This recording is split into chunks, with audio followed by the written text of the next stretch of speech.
Theories of retention. Theorem 1.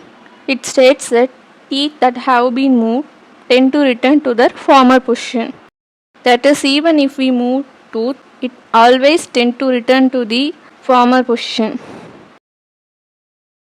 Theorem 2, which states that elimination of cause of malocclusion will prevent relapse. For example, if a patient has thumb sucking, due to the tongue pressure, it causes malocclusion. If we wouldn't correct thumb sucking, it again causes relapse even though we correct malocclusion with fixed appliance. Theorem 3, it states that the malocclusion should be overcorrected as a safety factor.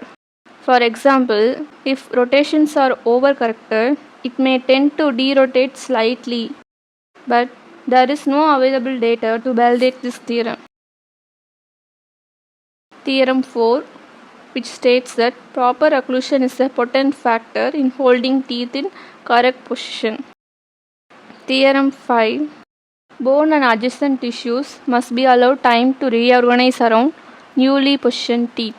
So, it takes time to adapt after reorganization. Theorem 6, it states that if lower incisors are placed upright over the basal bone, they are more likely to remain in good alignment. Here, mandibular or occlusal plane is taken as a reference point.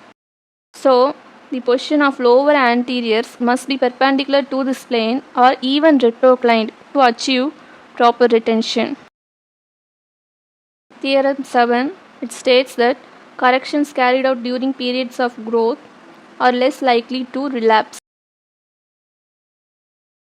Theorem 8, it states that far the teeth have been moved, the lesser is the risk of relapse.